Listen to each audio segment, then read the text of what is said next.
President Trump, thank you for the truly warm hospitality you and Melania have shown me, my wife Sarah, our entire delegation.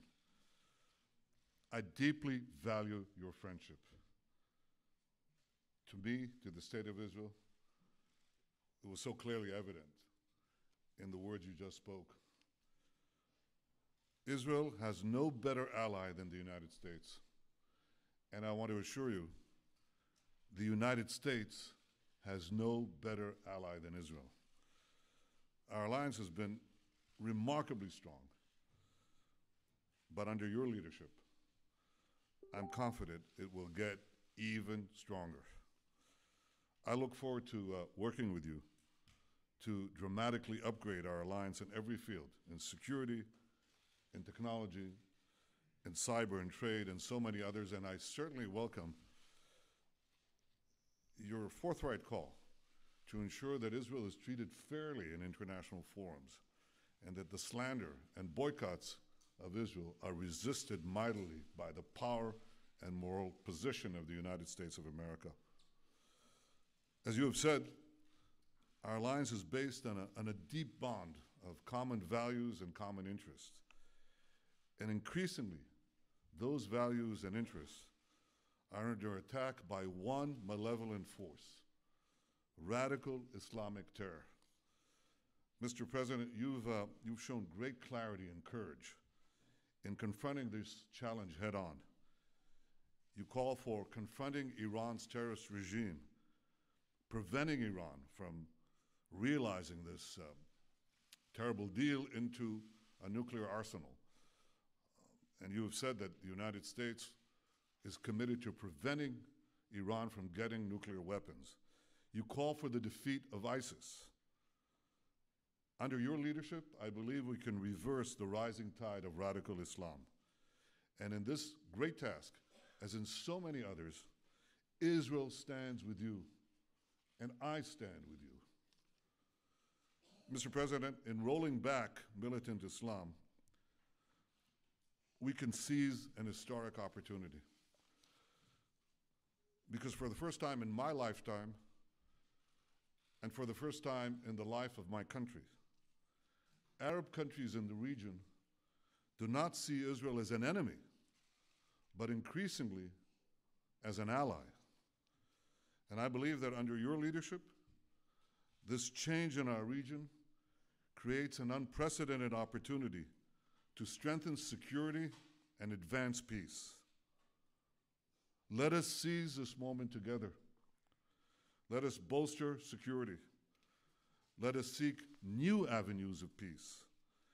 And let us bring the remarkable alliance between Israel and the United States to even greater heights. Thank you, Mr. President. Thank you. Again, thank you.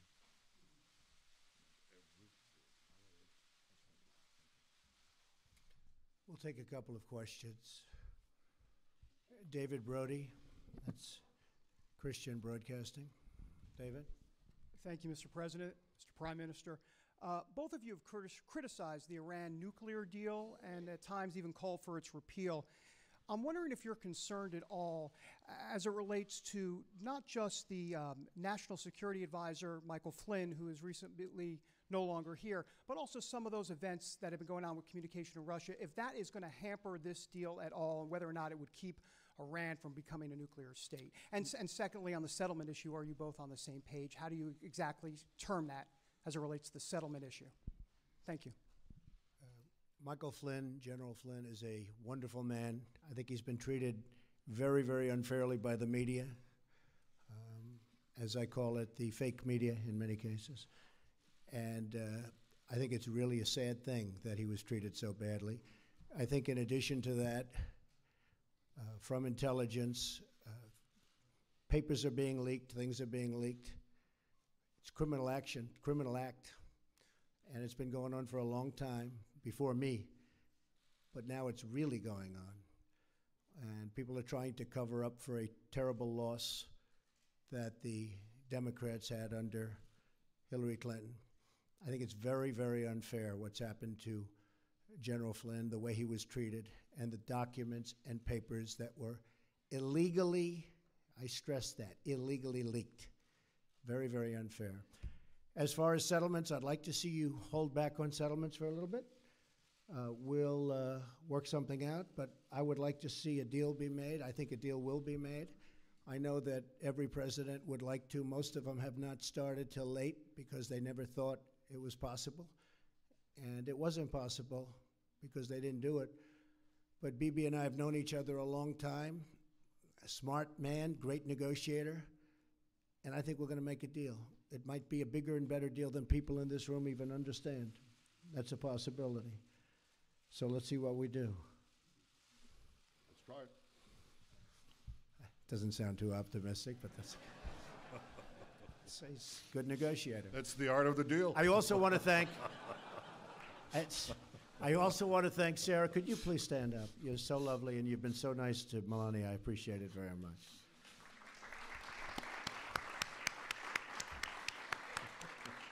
Thank you. Your turn. Was it Udi Segal? Yeah, please, go ahead. Thank you very much. Mr. President, in your vision for the new Middle East peace, are you ready to give up of the notion of two-state solution that was adopted by previous administration? And will you be willing to hear different ideas from the prime ministers, as some of his partners are asking him to do, for example, annexation of parts of the West Bank and unrestricted settlement constructions? And one more question, are you going to fulfill your promise to move the U.S. Embassy in Israel to Jerusalem, and if so, when? And Mr. Prime Minister, did you come here tonight to tell the President that you are backing off the two-state solution?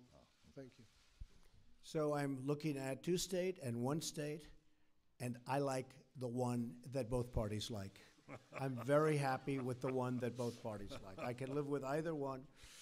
I thought for a while the two-state looked like it may be the easier of the two, but honestly, if Bibi and if the Palestinians, if Israel and the Palestinians are happy, I'm happy with the one they like the best. As far as the embassy moving to Jerusalem, I'd love to see that happen. We're looking at it very, very strongly. We're looking at it with great care, believe me, and we'll see what happens, okay? Thank you. I read yesterday that an American official said that if you ask 5 people what 2 states would look like, you'd get 8 different answers. Well, Mr. President, if you asked 5 Israelis, you'd get 12 different answers. But rather than deal with labels, I want to deal with substance. It's something I've hoped to do for years in a world that's absolutely fixated on labels and not on substance. So here's the substance. There are 2 prerequisites for peace that I laid out several years ago, and they haven't changed. First, the Palestinians must recognize the Jewish state. They have to stop calling for Israel's destruction. They have to stop educating their people for Israel's destruction. Second, in any peace agreement, Israel must retain the overriding security control over the entire area west of the Jordan River, because if we don't, we know what will happen. Because otherwise, we'll get another radical Islamic terrorist state in the Palestinian areas, exploding the peace, exploding the Middle East. Now, unfortunately, the Palestinians vehemently reject both prerequisites for peace. First, they continue to call for Israel's destruction inside their schools, inside their mosques, inside the textbooks. You have to read it to believe it. They even deny, Mr. President, our historical connection to our homeland. And I suppose you have to ask yourself, why are Jews called Jews? Well, the Chinese are called Chinese because they come from China. The Japanese are called Japanese because they come from Japan. Well, Jews are called Jews because they come from Judea. This is our ancestral homeland. Jews are not foreign colonialists in Judea. So unfortunately, the Palestinians not only deny the past, they also poison the present. They name public squares in honor of mass murderers who murdered Israelis, and I have to say also murdered Americans.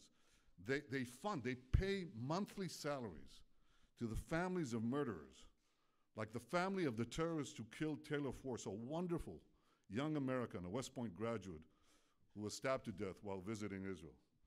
So this is the source of the conflict.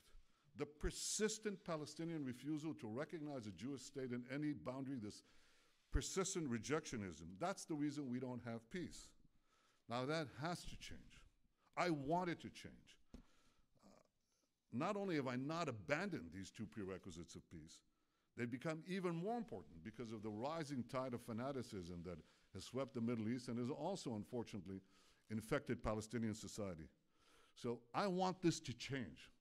I want those two prerequisites of peace, substance, not labels. I want them reinstated. But if anyone believes that I, as Prime Minister of Israel, responsible for the security of my country, would blindly walk into a Palestinian terrorist state that seeks the destruction of my country, they're gravely mistaken. The two prerequisites of peace, recognition of the Jewish state, and Israel's security needs west of the Jordan, they remain pertinent. We have to look for new ways, new ideas on how to reinstate them and how to move peace forward. And I believe that the great opportunity for peace comes from a regional approach, from involving our newfound Arab partners in the pursuit of a broader peace and peace with the Palestinians. And I greatly look forward to discussing this in detail with you, Mr. President, because I think that if we work together, we have a shot. And we have been discussing that, and it is something that is very different, hasn't been discussed before, and it's actually a much bigger deal, a much more important deal in a sense. It would take in many, many countries, and it would cover a very large territory. So I didn't know you were going to be mentioning that, but that's now that you did, I think it's a terrific thing. And I think we have some pretty good cooperation from people that in the past would never, ever have even thought about doing this. So we'll see how that works out. Okay. Katie from Town Hall. Where's Katie? Right there. Katie? Thank you, Mr. President. You said in your earlier remarks that both sides will have to make compromises when it comes to a peace deal. You mentioned a halt on settlements. Can you lay out a few more specific compromises that you have in mind, both for the Israelis and for the Palestinians? And Mr. Prime Minister, what expectations do you have from the new administration about how to either amend the Iran nuclear agreement or how to dismantle it altogether, and how to overall work with the new administration to combat Iran's increased aggression, not only in the last couple of months, but the past couple of years as well? It's actually an interesting question. I think that the Israelis are going to have to show some flexibility, which is hard. It's hard to do. They're going to have to show the fact that they really want to make a deal. I think our new concept that we've been discussing actually for a while is something that allows them to show more flexibility than they have in the past, because you have a lot bigger canvas to play with. And I think they'll do that. I think they very much would like to make a deal, or I wouldn't be happy, and I wouldn't be here, and I wouldn't be as optimistic as I am. I really think I can tell you from the standpoint of Bibi and from the standpoint of Israel, I really believe they want to make a deal, and they'd like to see the big deal. I think the Palestinians have to get rid of some of that hate that they're taught from a very young age. They're taught tremendous hate. I've seen what they're taught. And you can talk about flexibility there too, but it starts at a very young age, and it starts in the schoolroom. And they have to acknowledge Israel. They're going to have to do that. There's no way a deal can be made if they're not ready to acknowledge a very, very great and important country. And I think they're going to be willing to do that also. But now I also believe we're going to have, Katie, other players at a very high level, and I think it might make it easier on both the Palestinians and Israel to get something done. Okay? Thank you. Very interesting question. Thank you. You asked about Iran. One thing is preventing Iran from getting nuclear weapons, something that President Trump and I think, are deeply committed to do, and we are obviously going to discuss that. I think beyond that, President Trump has led a very important effort in the past few weeks, just coming into the presidency. He pointed out there are violations, Iranian violations on ballistic missile tests. By the way, these ballistic missiles are inscribed in Hebrew. Israel must be destroyed. The Iranian Foreign Minister Zarif said, well, our ballistic missiles are not intended against any country. No. They write on the missile in Hebrew, Israel must be destroyed. So challenging Iran on its violations of ballistic missiles, imposing sanctions on Hezbollah, preventing them, making them pay for the terrorism that they foment throughout the Middle East and beyond, well beyond. I think that's a change that is clearly evident since President Trump took office. I welcome that. I think it's, let me say this very openly, I think it's long overdue. And I think that if we work together, and not just the United States and Israel, but so many others in the region who see eye to eye on the great magnitude and danger of the Iranian threat, then I think we can roll back Iran's aggression and danger. And that's something that is important for Israel, the Arab states, but I think it's vitally important for America. These guys are developing ICBMs. They're developing, they want to get to a nuclear arsenal, not a bomb, 100 bombs. And they want to have the ability to launch them everywhere on Earth, and including, and especially, eventually, the United States. So this is something that is important for all of us. I welcome the change, and I intend to work with President Trump very closely so that we can thwart this danger. Great. You have somebody? Boav? Mr. President, since your election campaign and even after your victory, we've seen a sharp rise in anti-Semitic incident across the United States. And I wonder, what do you say to those among the Jewish community in the States and in Israel and maybe around the world who believe and feel that your administration is playing with xenophobia and maybe racist tones? And Mr. Prime Minister, do you agree to what the President just said about the need for Israel to restrain and to stop settlement activity in the West Bank? And a quick follow-up on my friend's questions. Simple question. Do you back off from your vision to the end of the conflict of two-state solution as you lay out in Bar Ilan speech, or you still support it? Thank you. Well, I just want to say that we are, very honored by the victory that we had, 306 electoral college votes. We were not supposed to crack 220. You know that, right? There was no way to 221, but then they said there's no way to 270. And there's tremendous enthusiasm out there. I will say that we are going to have peace in this country. We are going to stop crime in this country. We are going to do everything within our power to stop long simmering racism and every other thing that's going on, because a lot of bad things have been taking place over a long period of time. I think one of the reasons I won the election is we have a very, very divided nation, very divided. And hopefully I'll be able to do something about that. And it was something that was very important to me. As far as people, Jewish people, so many friends, a daughter who happens to be here right now, a son-in-law, and 3 beautiful grandchildren. I think that you're going to see a lot different United States of America over the next 3, 4, or 8 years. I think a lot of good things are happening, and you're going to see a lot of love. You're going to see a lot of love. Okay? Thank you.